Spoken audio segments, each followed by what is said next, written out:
All right. Well, welcome to everybody. The mission statement for the Lake Mills Area School District is preparing all of today's students for tomorrow's opportunities. Has the meeting been properly posted? Yes, so it was posted on the LMASD website and at the Lake Mills Post Office and submitted to the Lake Mills Leader. All right. Well, then we can call this meeting to order, and I'll invite all those who are able to please stand and join me in the pledge.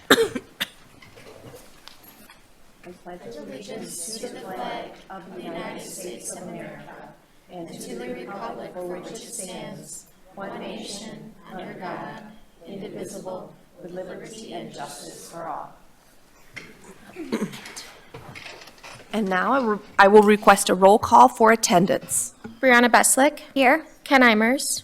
Andrea Graham. Here. Kirk Lund. Here. Amy Litcher. Here.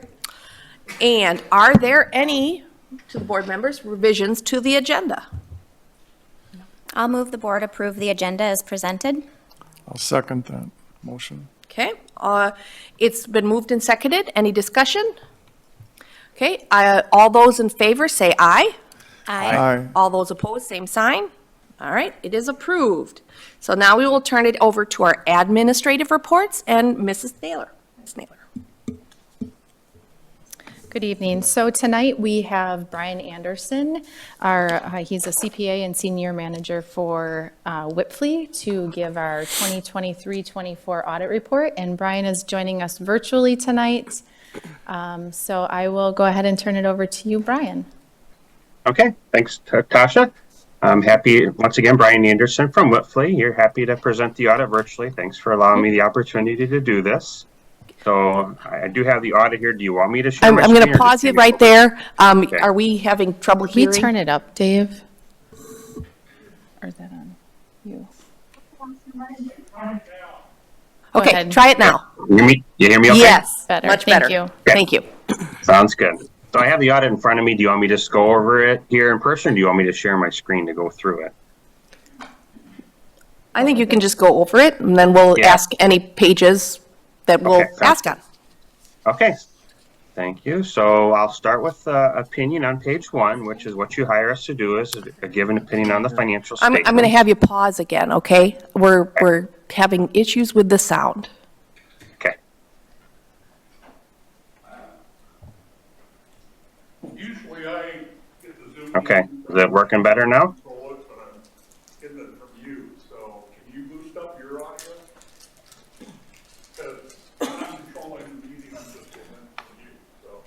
I boosted it up pretty much all I could. Are you ready, Megan? Yeah, and All right. Or Okay. hold up. Is that better? I don't know how I can control his audio though.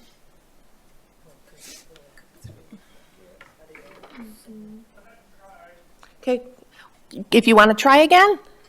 Best thing, is this working better now? Perfect. That's better. That'd be great. Okay, that's good.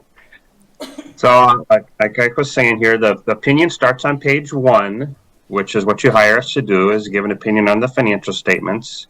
That first paragraph there indicates that we audit the financial statements as of for the year ended June 30, 2024. And then the second paragraph gives our opinion, which is saying that everything is fairly presented in all material respects. So that's what you're looking for, is a clean, unmodified opinion that everything is fairly presented. The rest of the opinion will give the basis for how we came across our opinion. Mention the management's responsible for the financial statements, and then kind of give more technical definitions of what an audit really relates to, and so on and so forth. So nothing to point out there specifically. You can read that as you wish. Page 4 starts the financial statements. The first set of financial statements is a full accrual, where it's going to show the capital assets that you've acquired over the years, net of depreciation, along with the debt that you still have on your books to pay for those.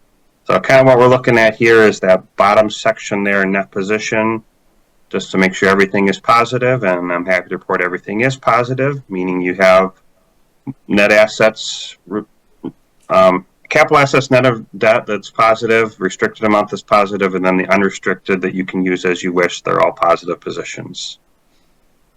So page 5 will show the changes in that net position, and it's a positive change in that position of $3.9 million, so that's a good trend as well.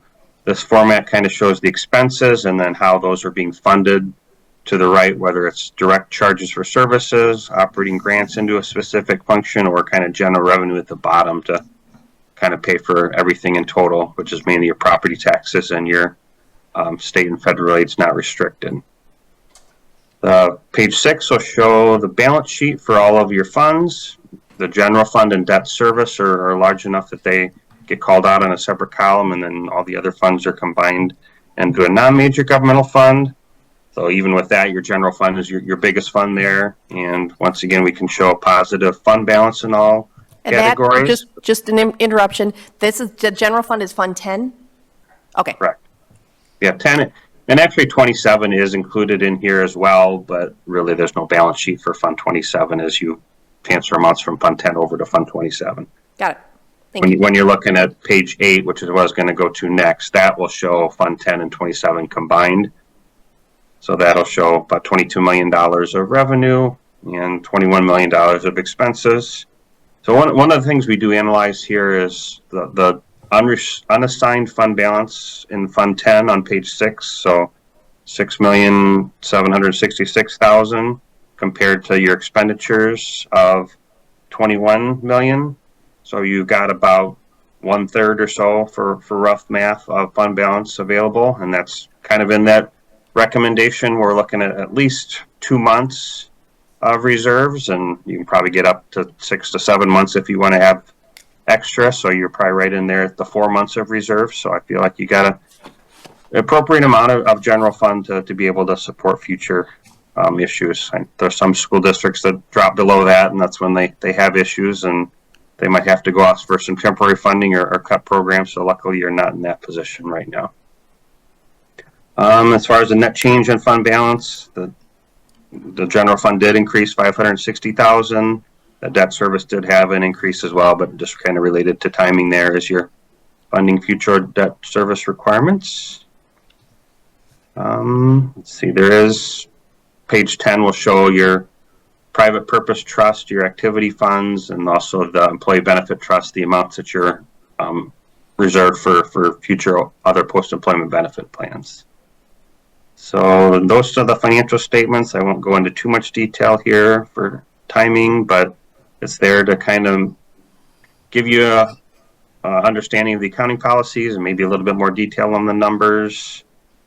Page 6 does show your long-term debt obligations, your bonds payable of $22 million. So sometimes that's something that you try and look at.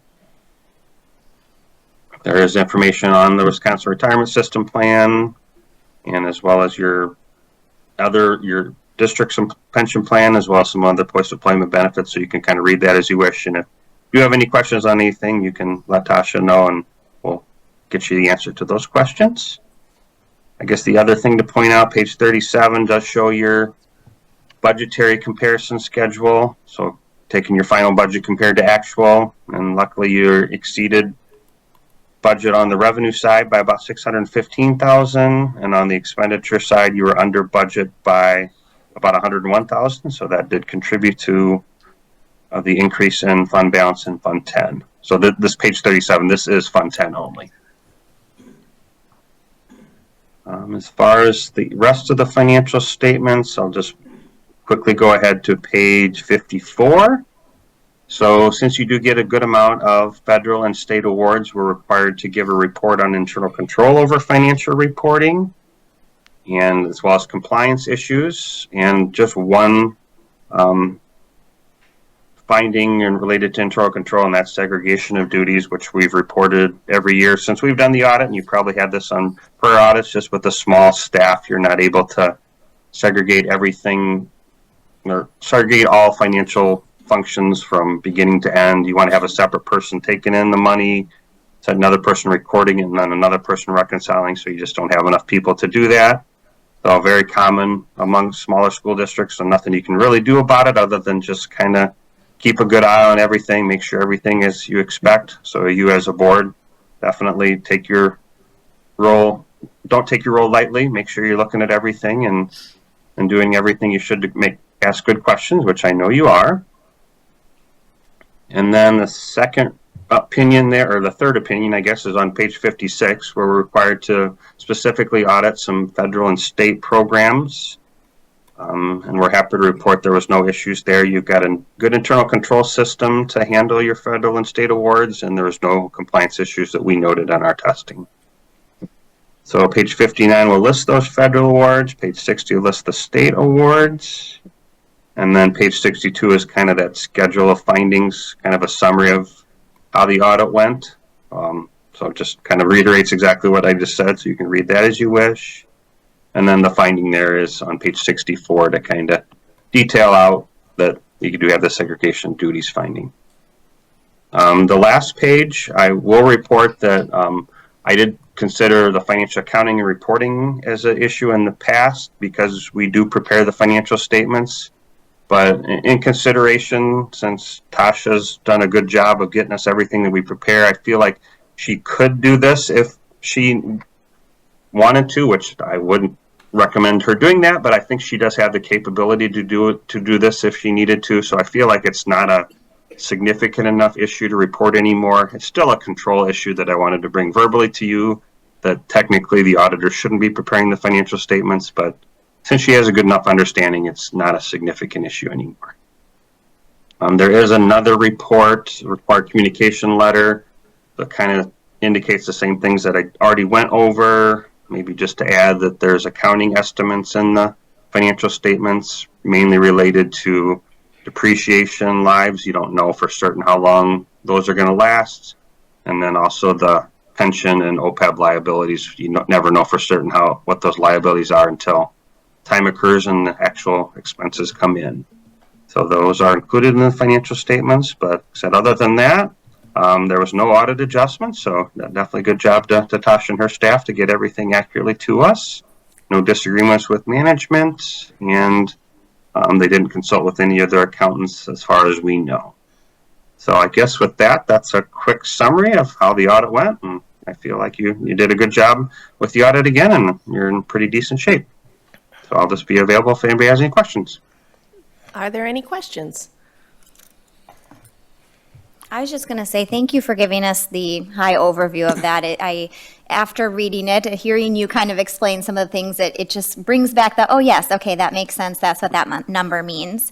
A couple of things that I had asked about, and I knew that I would be busy and not be able to hear a response, and so Tasha might have the answer, but I had asked about a couple of the things within there, and this might have been what you were talking about in regards to having a smaller staff or maybe having Tasha do it, but when you had talked about identifying certain deficiencies in internal control, is that one of those two areas that you were mentioning before? Yeah. Okay. Yeah, it's called segregation of duties. That's kind of how we call that finding. Yep. Okay, thank you. Are there other points? Yep. I was just wondering, so in our board docs, I see this is under administrative content. Is this report available for the general public if they want to see that, or they just request it from you, or? It can be, I just wondered like what the rules were with, like why it wasn't public content, I guess. Okay. I think a lot of times we like the board to go through that and have the first look at that before we put things out to the general public. Otherwise, you're receiving the information at the same time. Makes sense, thank you. Just to clarify, I think that you mentioned for our fund balance that we're maybe at 4 months of operating under the fund balance, which was a good thing. Yep. Did you add that you should at least have 2 months? Is 2 months kind of the minimum from? That's the minimum. Yeah. Yep. Yes, I think a lot of boards have a policy of 15%, and that equates to pretty much 2 months. And I don't know, do you have a minimum fund balance policy? Maybe if you don't, maybe something to consider. If you get below a certain amount, then starts raising some red flags. Sure. I believe it's at 20%. 20%. Okay. So you're above that. Yep. Any other questions? I just have one on page 19.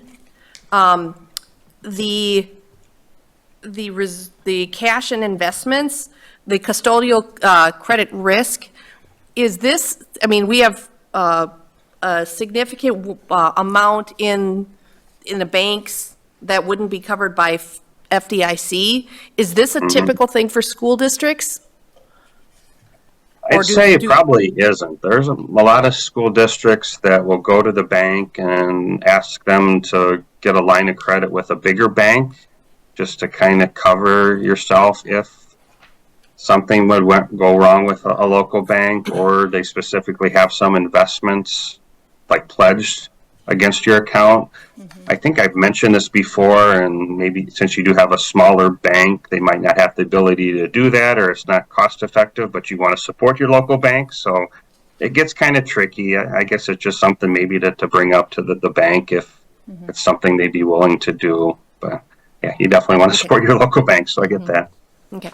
Yeah, thanks for that question, Amy. And that has been a topic of conversation Okay. between Dr. Olson and I and the bank as well. So, Okay. All right. Well, are there any other questions?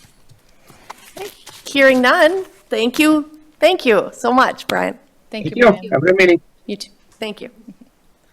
All right. We will move on then to Dr. Olson and her administrative reports. Yes, we are doing some celebrating tonight. First of all, we'd like to recognize Mr. Dan Barasov, who has actually worked and volunteered for the Lake Mills Area School District for 45 years. And so we would like to bring you up. I know you have a few words to say to the board, and we wish we had about 20 more people like you right now. Yes. In this age of shortages of substitute teachers, he is a godsend, I can tell you. The kids love to have him substitute in their classes. Is this ready to go? Yes. Wow. Dan Burse is my name, and I'm just here to have some fun. Oh, what? There's some pictures behind you, Mr. Bursa. Nice. Yeah, he didn't know about I that. wish he could be here now. Oh, wow. Am I going to talk while this is happening? Yeah. Okay. Greetings to you, my fellow Lake Mills Area School District employees, board members, administrators, teachers, town people. I thank you for granting me a little bit of time in your meeting tonight. I'm looking to give a little history and maybe give a few thank yous as we progress. I realized that if I was back in September, if I taught one more day, that would give me 50 years in education under my belt. And so I thought, why not do it? So I've subbed a few more days, so I'm in my 50th. That includes 3 years at Neenah, 35 years here as a full-time with Neenah, and then I've been subbing now for 15 years. So that's gone pretty quick. Let's see. I can tell you without a doubt that I loved every day. Every day that I taught, I loved. Sometimes the nights, correcting papers, the weekends. I was a math guy and also did a lot of coaching. Some of those times got a little bit long, but as far as the 8 in the morning to 3:30 in the afternoon interaction with students and staff, I had a blast. It was really fun. With my sub experience, 97.58% was from the middle and high school. So when I talk about subbing, that's, middle and high. I had 3 days where I subbed at the elementary, and it was okay, but it's not so much for me. I will say that the first job that I did at the elementary building in this district, 7 pages of typed notes. That's what I had to follow. I mean, people are thorough here, and that's kind of what I'd like to do is kind of applaud lots of teachers. Thank you. I was one of 14 who came to Lake Mills in 1979. That was a big group. 10 of us stayed and retired from Lake Mills. I think that's pretty special. I'd like to throw some names your way. This was the 10 that stayed: Peg Schutneck, Doug Fritsch, Yvonne Adams, Gloria Darnell, Vern Gosdeck, Jim and Betty Ordle, Jane Myers, me, and I'm including Lyle Wallace, who left us much too early via a car accident, but I'm sure that he would have retired with us staying in Lake Mills. He loved it here.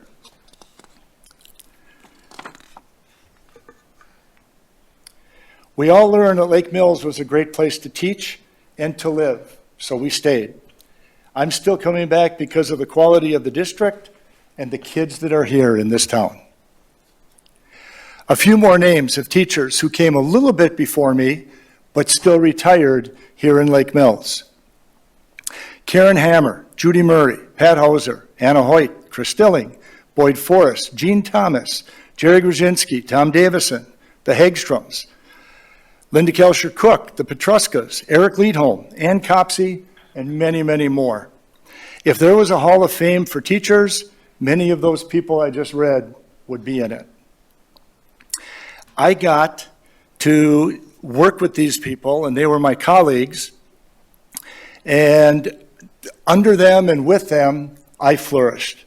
I just had a great time. I took my skill set, gleaned a little bit from each of them, took the students that I got, gave some encouragement, pushed them a bit to bring each student to a higher level, and we had a lot of fun doing it. To sub, it was never hard for me to answer the call. Even when I said no initially, and this is back when we actually talked to people in the morning on getting substitutes, even when I said no, even initially, somehow they had a way to kind of twist my arm and make it work anyway. Let's see. Oh, 1 year, this is 3 years ago, I subbed for a whole semester. Hadn't planned on it. There was a math need, and they asked, and I said, okay. As a substitute, I have a unique perspective. I got to step into the shoes and run the class of the regular teachers. Sometimes a student will let me know that I had their parents in school years earlier, with some of them many years earlier.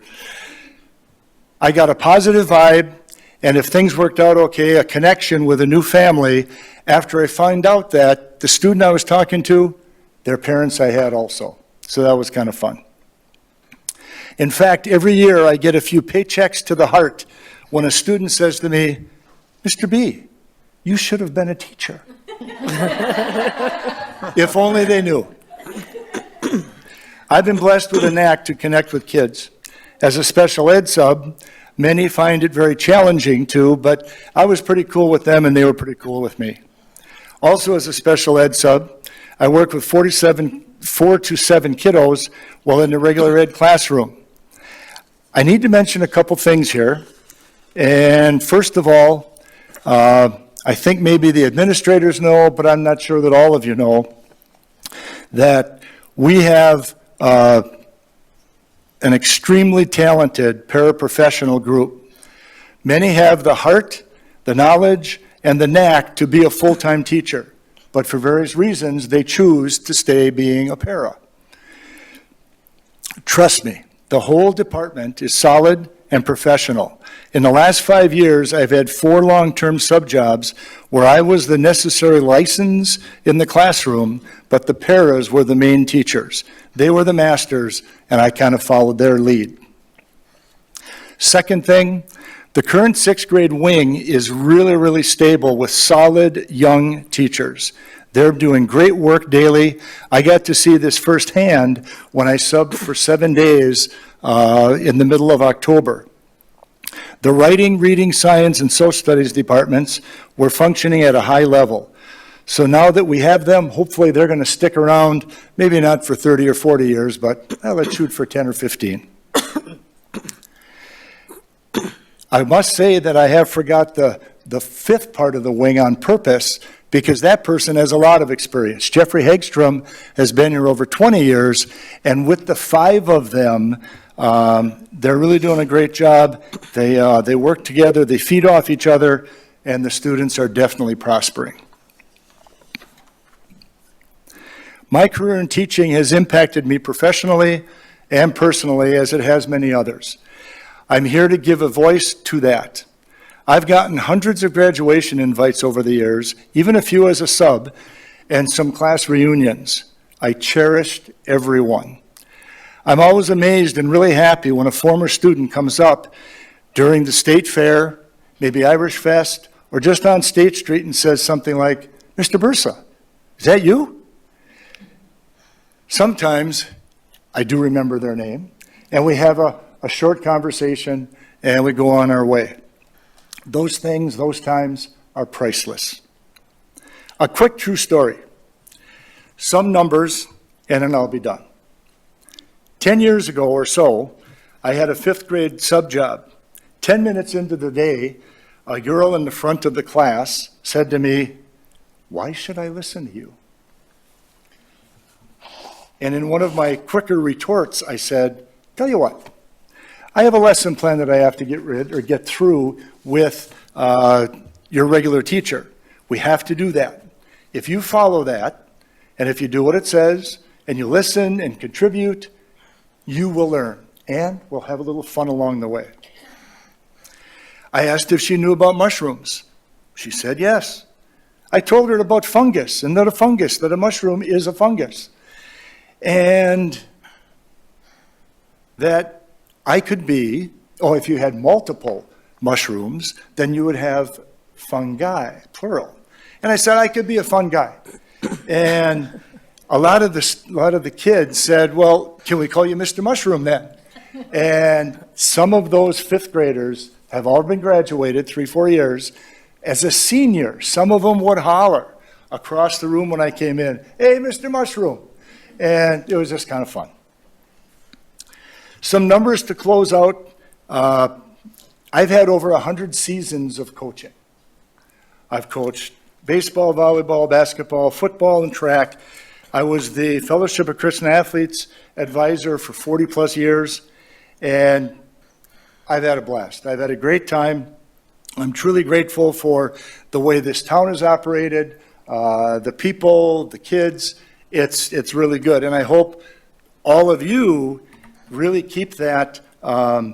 Just remember that this community is indeed a special, special place. So I thank you, educators, parents. I even have a few grandparents that I taught. So, I'm only in my 50s, but anyway, it really has been good. They have kept me young at heart and coming back for more. I was good at being a high school math teacher. I enjoyed it.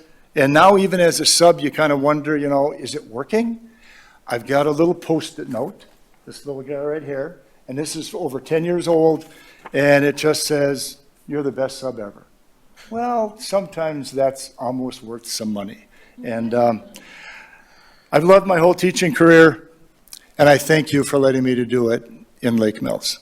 Thanks.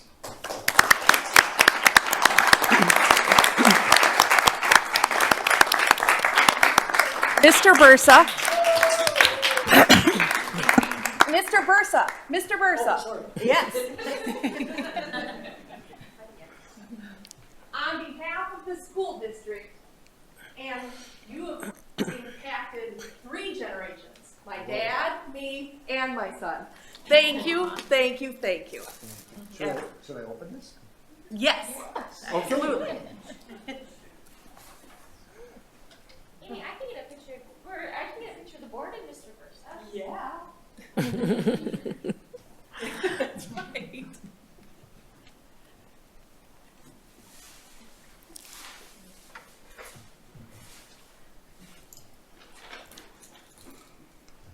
Isn't it an ugly day out today? Holy smokes.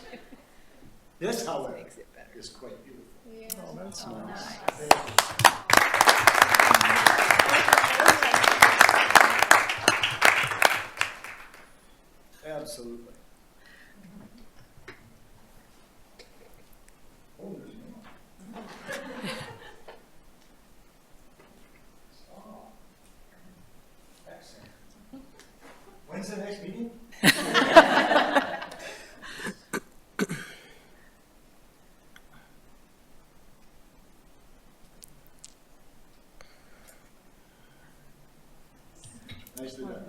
Thank you.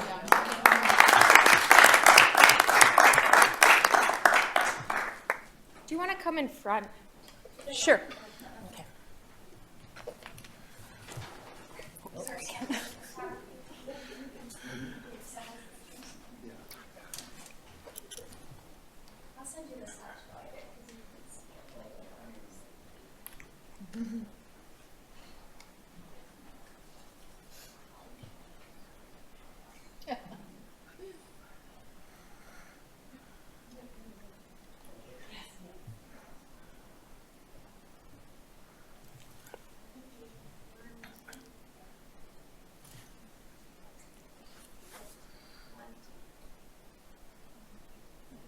Thank you.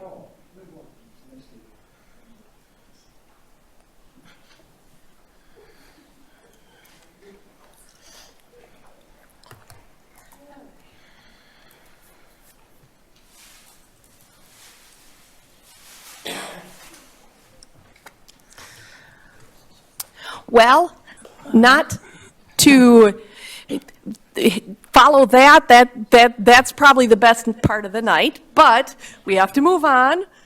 So I'll turn it over to Dr. Olson. All right, just a couple reminder about school board elections that are coming up. So Andrea Graham and Kirk Lund seats are up for election. And so I have listed the election timeline for the April ballot. So as a reminder, December 27th is the deadline for incumbents to file a notice of non-candidacy, so only if you're not running.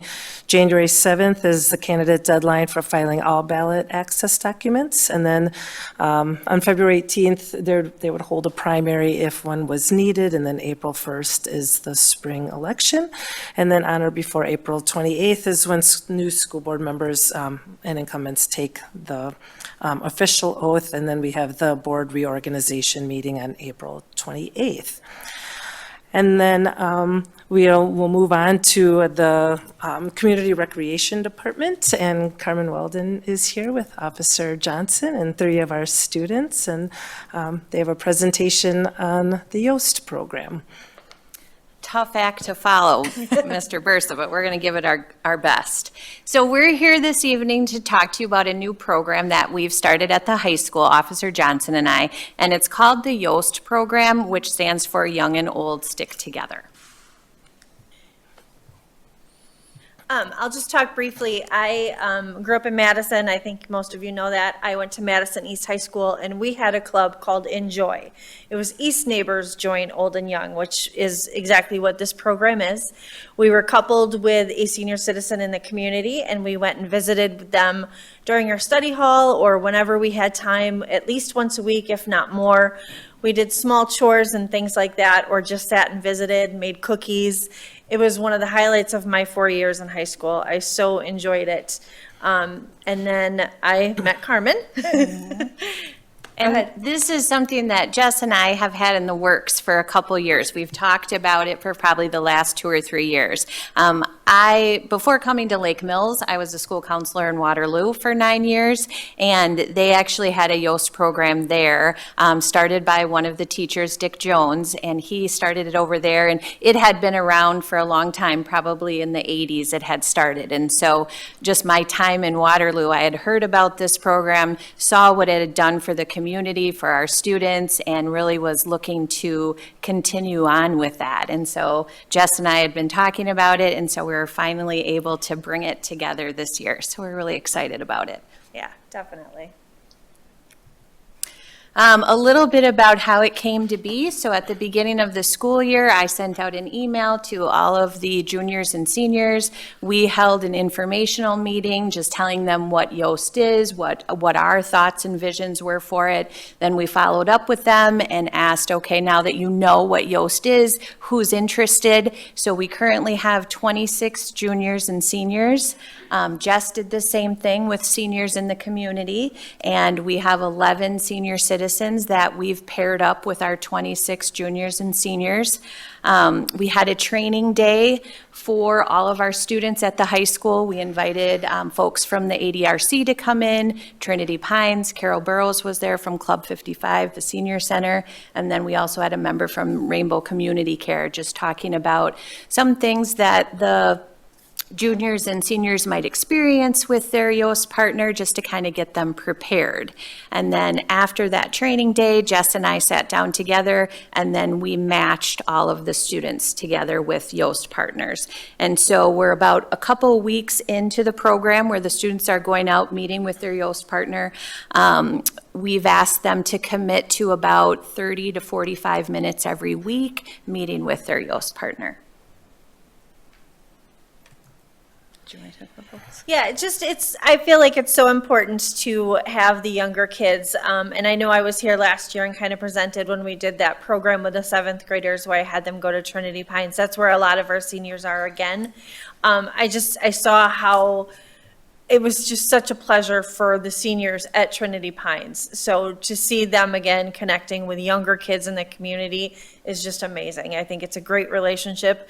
I think that sometimes our kids have a hard time talking to senior citizens. They're not sure how to approach that, especially if they don't have their own grandparents anymore.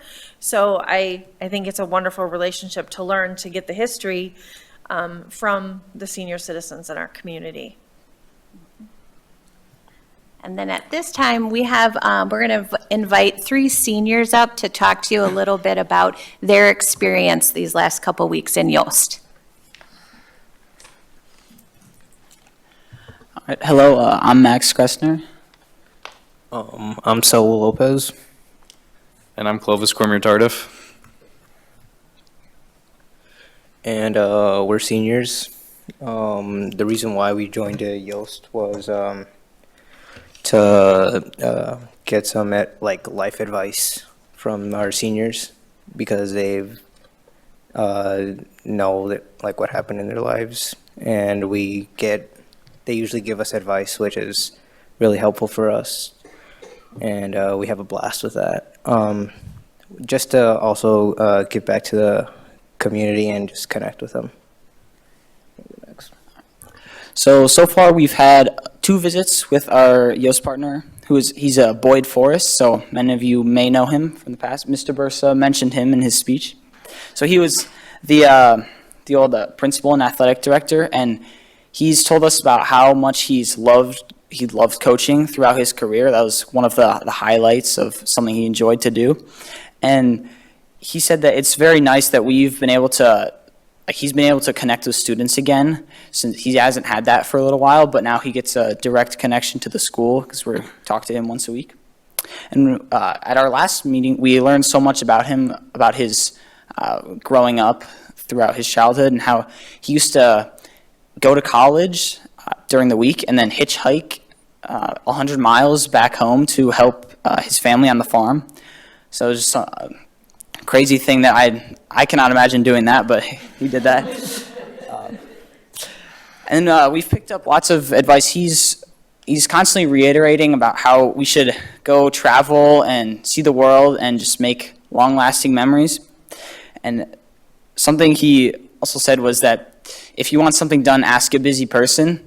And he said that he was that busy person at Lake Mills. And then something we hope,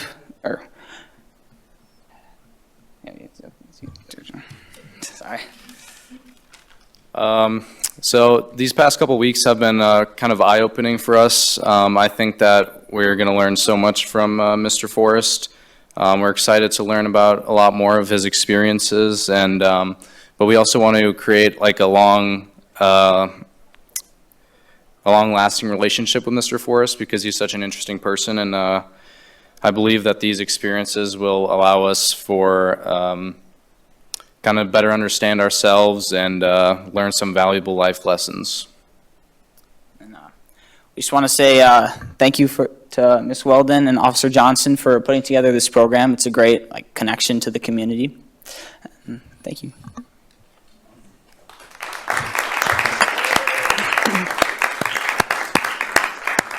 Does anyone have any questions? I was just going to ask when you usually have your meetings. So we're going after school for our meeting. So we did Thursday last week, and we have one on Wednesday at 3:30 today. Thank you. I know that you feel like you have been very impacted by this, but I think to him, it is even more impactful. So thank you so much.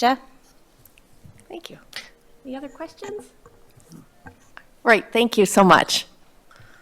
Just got one last part of my board report. I wanted to thank Brianna for spending her birthday with us at a board meeting. So those of you who didn't know, today is her birthday. It's my last announcement. Okay, we will move on to Erin for the board reports and her high school student board report. Okay, so to start off, the first quarter ended, and then the musical also finished about a week ago.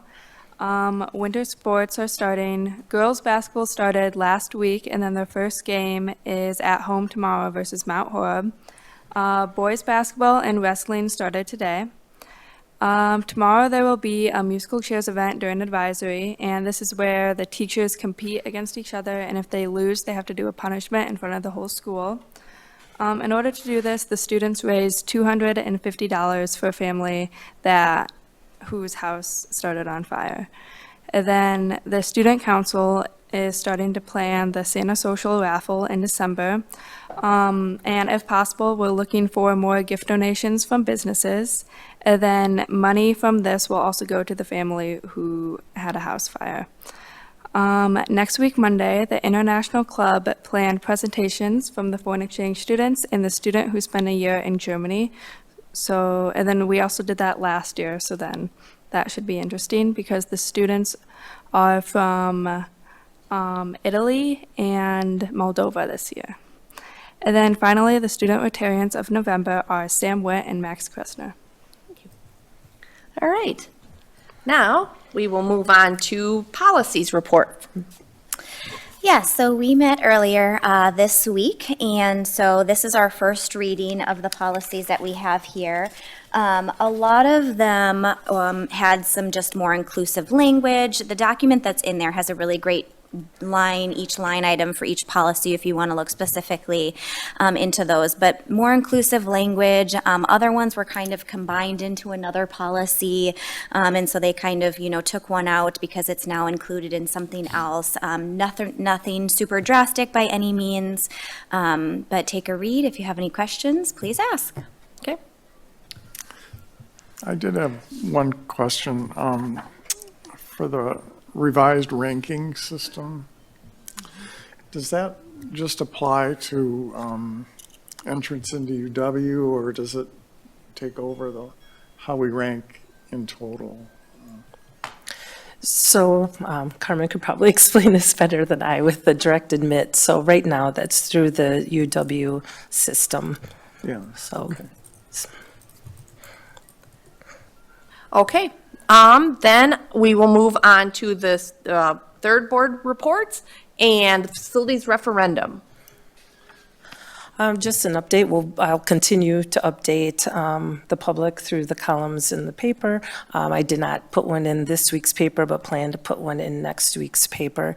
We are moving forward with the purchase of some property for the bus barn. So we do have an accepted offer to purchase, and we'll be closing on that property on December 13th. So that is something that I will write up and put out. We're going to try to also continue our communication with that CAT group. So since they were the ones that worked with us for 14 months. We want to make sure that they are fully informed of the progress along the way. So we also have a core team meeting tomorrow. So we had an initial kickoff meeting last week just to kind of lay the groundwork for how these core team meetings are going to proceed. And so tomorrow will be probably the real first meeting. Wendy and her team of 4K and early childhood teachers did meet with the architects just to walk through what they were looking for in the addition at the elementary. We met with Ethan Florkey and Chuck Olson at the middle school to start to look at the library design. And then we had a very lengthy meeting at the high school with Kale, since the bulk of the work will occur up there. And that timeline will take a little bit longer in the high school. There's more design that will go with that. Once that design and construction schedule is set, we will send that out to the public so people can see when things are taking place and know what to expect. So I would think probably within the next week we should have that design and construction timeline set. But so it's exciting. We're really appreciative of the support of the community, and now we thought we were busy before, but we're really busy now with a lot of meetings. But this is an exciting time in the district. Any questions? All right, we will move on to the consent agenda. This month's consent agenda includes the approval of the following: the October 20. We have community You got input comment, first. public comment yet? Hey, look at that. We jumped right over. Public comment. For those, do we have a sign-in sheet for? Yeah, they're listed on. Okay, Online, yeah. on board. Yep. Okay, got it. So then I will call up the comments or the community input, and Aaron Cool is the first person signed up.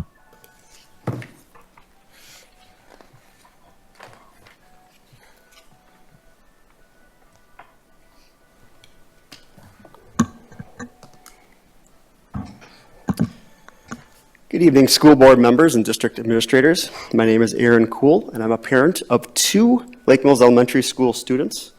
I'd like to ask the board to consider my request to allow me the courtesy of 9 minutes to present on a collective point of view from several families in the district on concerns with rec department programming. Okay, do we, I think we can limit it to 3, but it would take a motion and a second and a voice vote for the board to approve extended time. I move that we allow 9 minutes for comment. Okay, is there a second? I can second. second. Okay, it's been moved and seconded. Then you can have 9 minutes. Thank you. Before I launch into the topic that has garnered much interest this evening, I personally want to recognize the school board, the CAT committee, and Dr. Olson and her team for the hard work that it took to create referendum options that the Lake Mills community was willing to support. The time sacrificed away from your own families does not go unnoticed. Thank you for allowing me to address an issue of importance for our community: the recent reduction in youth athletic programming. I'm here tonight not only as a parent of a 4K girl who, due to recent rec department program cuts, has less opportunities to cultivate critical life skills. I'm also here representing a collective point of view from several families in the community that constitute our public, parochial, and homeschooled youth. Thank you to them for allowing me to represent our concerns and present our call to action of our district's leaders. We're here tonight to highlight why youth athletics are not just recreational, but fundamental to the development and well-being of our children, and fundamental to using tax dollars to invest in our future community leaders, today's youth of Lake Mills. First, we're here to discuss the recent cuts to our youth athletic programs, which we believe have profound consequences for the children and families of Lake Mills. Specifically, we want to address the removal of pre-K athletic programming and cuts of programs for school-age kids. This sudden change means there is no longer any active youth athletic programming for our pre-K group in our community funded by taxpayers. Youth sports are essential to children's physical, social, and mental development, and studies back this up. Research shows that physically active children experience greater mental health benefits, including lower rates of anxiety and depression. And that's just the start. Why were these programs dropped? And we were wondering what needs to happen for them to return. In meeting with Dr. Olson and Carmen Weldon earlier today, we discussed why parents depend on these programs, not just for recreation, but as foundational opportunities to contribute to early socialization and physical fitness and the development of healthy habits. They serve as inexpensive family outings and provide time for parents to interact with other parents, forming a sense of community and creating new friendships as our youth enter their academic careers. While it seems the rec department expects the Rock Lake Activity Center to offset these programming cuts, We do not believe this is an acceptable assumption, as RLAC lacks the capacity to offer the same programming at the same scale with the same level of quality. The absence of pre-K programs offered by the rec department leaves a critical gap and sends a message that our youngest community members' needs are not a priority. A love of being active is something that starts young and is cultivated throughout key development years and compounds positive outcomes. As pre-K program participants grow into teens who continue to play sports, data from the Journal of American Academy of Child and Adolescent Psychiatry shows teens report less sadness, suicidal ideation, and suicide attempts. Secondly, we are concerned about programming and scheduling around our rec department's, communication and scheduling around our rec department's programming. Last-minute program guides and brief sign-up windows make it difficult for parents to plan and volunteer, which limits participation and places a burden on our community. Additionally, the lack of clear communication about which programs are being cut has made it challenging for families to explore alternatives. Whether that means finding other youth sports programs in neighboring communities or planning for other healthy and engaging activities to avoid gaps in their development. We've noticed a shift in the program offerings. The 24-25 Recreation Winter Department Guide is heavily focused on adult programs with significantly fewer youth options. Youth programs were cut significantly from 13 down to 9 offerings, while adult programs have more than doubled from 5 to 13. This emphasis on adult programming does not align with the needs of our children who benefit profoundly from organized athletics and depend on the rec department. We are not against adding adult programs, and we recognize the hard work by the new rec department director in adding them. However, we're concerned that those programs are being grown and maintained to the detriment of youth programming. It is imperative for communities to prioritize opportunities for youth participation as fundamental part of rec department programming. A significant number of studies agree that the benefits of youth programs are vital to the positive development of our next generation. Athletics frequently offer a safe space at the grassroots and community level where participants unite in pursuing shared goals and interests, embrace values like respect, tolerance, and fair play, and cultivate social skills. As a common interest and shared passion, athletics can build bridges between communities regardless of their cultural differences or political divisions. Reducing access to youth athletics sends a message that we are deprioritizing our youth's physical and emotional development. The reduction of recreation department staff down to only one full-time staff member dedicated to athletics has almost certainly contributed to the decline in youth programming. If the district chooses not to renew contracts of staff members running these programs, then we ask that the district also have a plan for hiring and rebuilding support for these programs, so youth are not left with gaps in their opportunities for development. We'd also like to understand Dr. Olson's 5-year plan for the rec department, as we are concerned about the long-term vision for the department. Is the department transitioning away from its core competencies in youth programming?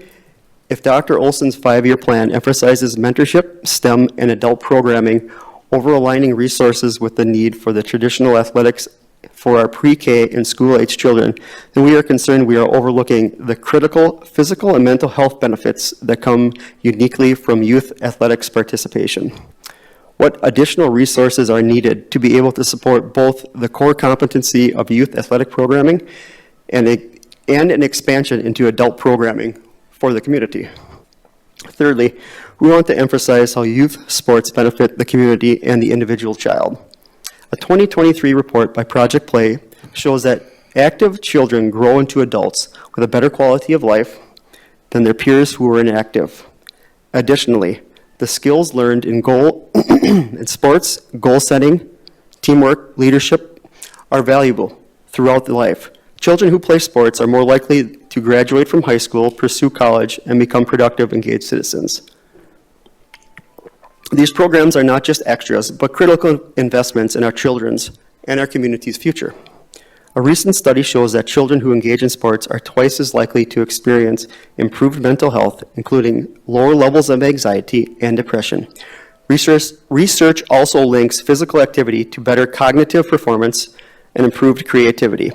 Old Dominion University in 2020. The evidence overwhelmingly supports athletics as a vital part of youth development. These benefits are essential, especially during what some call a youth mental health crisis. And finally, we respectfully urge the board to work with district administration, local service organizations, and families in creating a plan of action to restore or replace lost youth programming, prioritize early communication about program availability, allow far longer parental sign-up windows, and create a strategic hiring and resource acquisition plan that provides more adequate support to the staff engaged in this essential work. When children miss out on these opportunities, it affects their immediate health and well-being, negatively impacts families, and can have long-term effects on their ability to succeed and contribute positively to society. Thank you for listening to our concerns. We present them to our district leaders in hope that by opening a dialogue, we can, as a community, collaborate with the immense talent contained on this school board and within Dr. Olson's administration to find solutions that will best benefit the children and parents of the district. Thank you for all you sacrifice and all the hard work you put in to make this district nationally recognized. All right.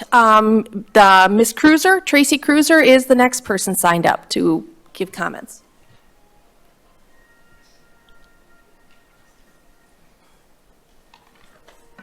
Hello, my name is Tracy Cruiser, and I've been involved in the rec department for over 20 years.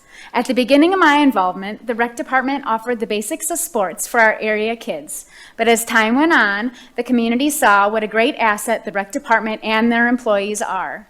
The programs grew to include 4K all the way up to 8th grade. The numbers of the kids that participated grew tremendously.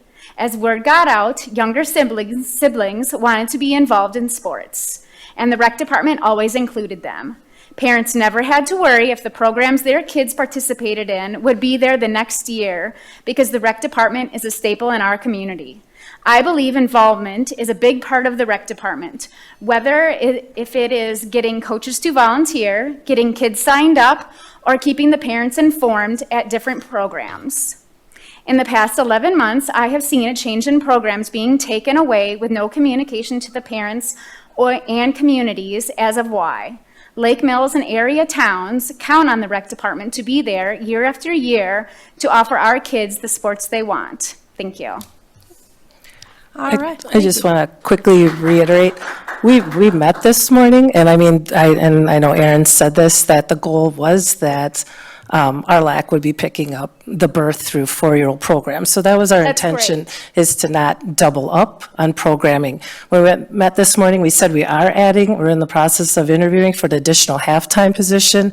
We have no problem bringing the 4K programming back, but with trying to reorganize the rec department and relying on 2 full-time people, since our third does the before and after school care, we wanted to make sure we were doing that right and getting things organized and not taking on too much more than what our 2 rec people could handle. So once we get that halftime person hired, we definitely can bring back programming. That wasn't the intention. It was just, at some point, our people can only handle so much, so we And that's needed to great. be able to That's great reorganize. hear, So, because a lot of parents yeah. don't like that. And I appreciate you all being here. I would also reiterate that Carmen and I were available to meet with anybody also, that if you ever have any concerns, I would encourage you to reach directly out to Carmen, who is working diligently on the programming. We're always happy to listen to you and accommodate your requests. So that's probably the easiest way, I think, to get things done. So that meeting this morning was very helpful. And so if there's Thank any you. other concerns, I would say, call directly back to Carmen.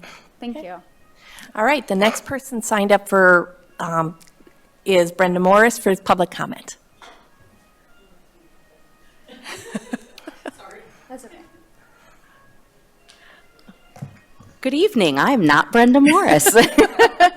I'll be speaking in her place. My name is Renee Mitchell, and I'm here to share some words as a representative, co-vice president of the Lake Mills Education Association. We are now a little over 2 months into our school year, and there are just so many great things happening in all of our buildings. We encourage and invite all board members to come and see what our incredible colleagues are up to every day. The past few weeks have given parents, guardians, and teachers time to connect over parent-teacher conferences. We truly value these opportunities to meet and discuss how we can best support and encourage all learners.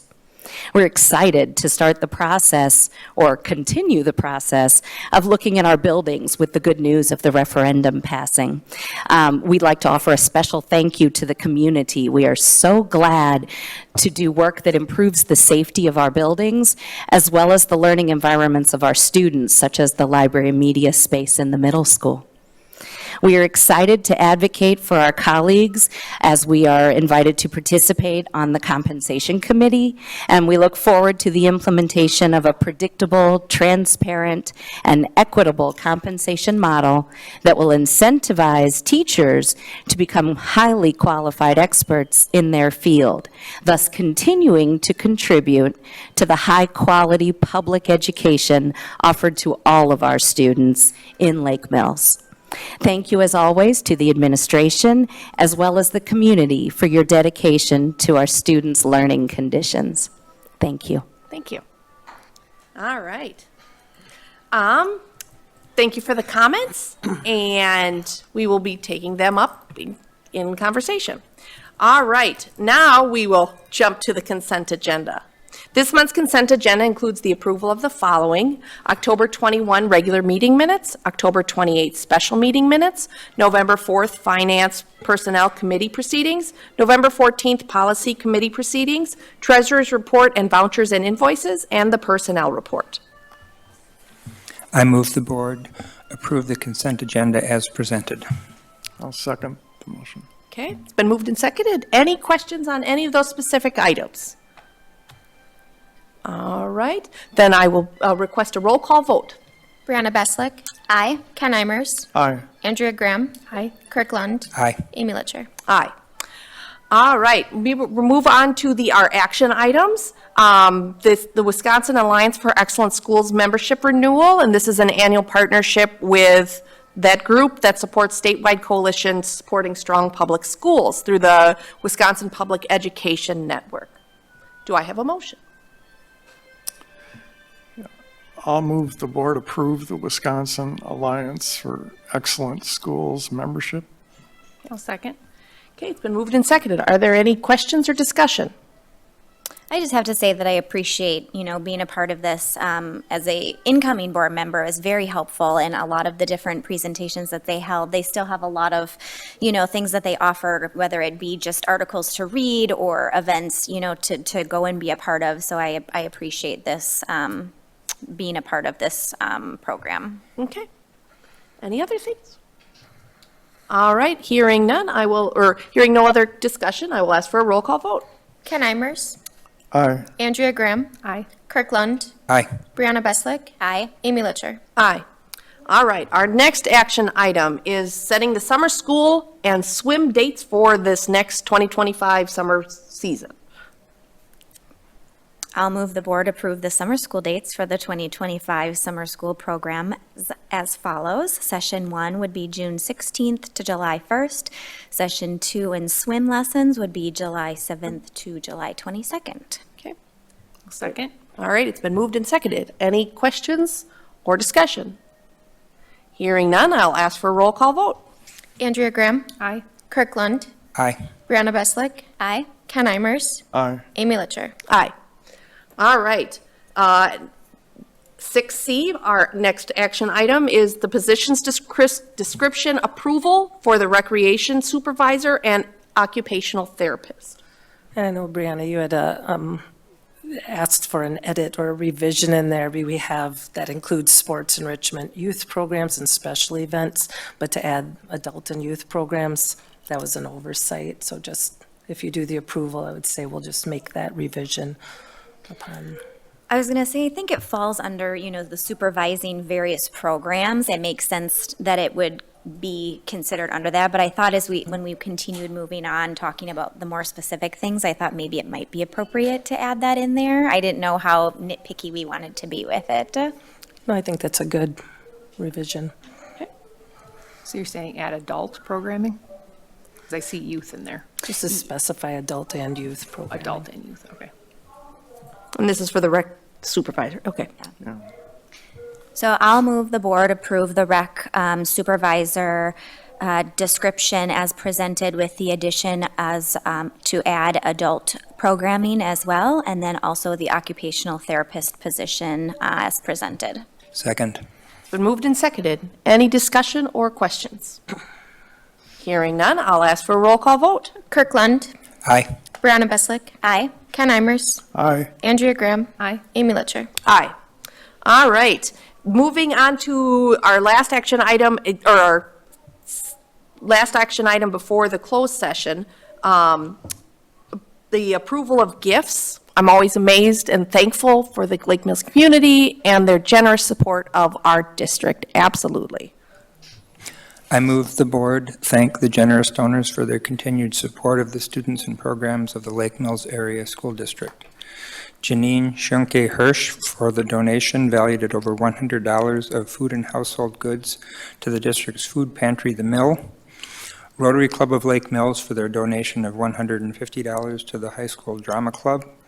Lake Mills Music Parents for their donation of $750 to the Senior Music Student Arts Weekend. The Lake Mills Area Community Foundation for awarding a $3,000 grant to the Family Connections Fund applied for by School Resource Officer Johnson. And Nicholas and Megan Tippery for their $5,000 donation to the Family Connections Fund. I'll second. All right, it's been moved and seconded. I'm amazed. And so, any other questions or discussion? So, hearing none, I'll ask for a roll call vote. Brianna Beslick, Aye. Ken Imers, Aye. Andrea Graham, Aye. Kirk Lund, Aye. Amy Litcher. Aye. All right, upcoming board agenda items. So, Just a reminder that our normal committee meeting will be a board workshop to have the update on the continuous performance report with the entire administrative team, so they'll be reporting out on their specific goals and progress thereof.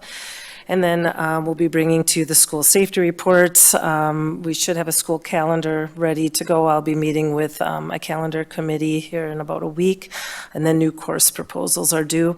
We'll also have EUA here to provide an update as far as referendum process. And then you'll be doing my evaluation.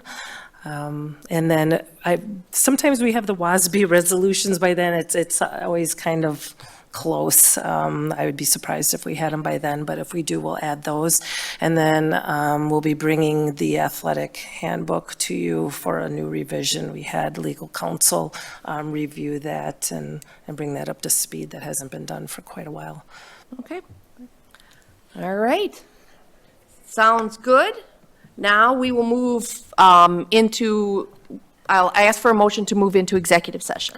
I'll move the board adjourn to executive session pursuant to Wisconsin State Statutes 19.85, parentheses 1, parentheses B, considering dismissal, demotion, licensing, or discipline of any public employee or person licensed by a board or commission, or the investigation of charges against such person, or considering the grant or denial of tenure for a university faculty member, or the taking of formal action on any such matter, specifically an administrator contract, and 19.85, parentheses 1, parentheses C, considering employment, promotion, compensation, or performance evaluation data of any public employee for which the governmental body has jurisdiction or exercises responsibility, specifically teacher compensation adjustment. Okay. Is there a second? I'll second that motion. All right. Ask for a roll call vote on going to executive session. Ken Imers, Aye. Andrea Graham. Aye. Kirk Lund, Aye. Brianna Beslick, Aye. Amy Litcher. Aye. All right, we are now entering executive session.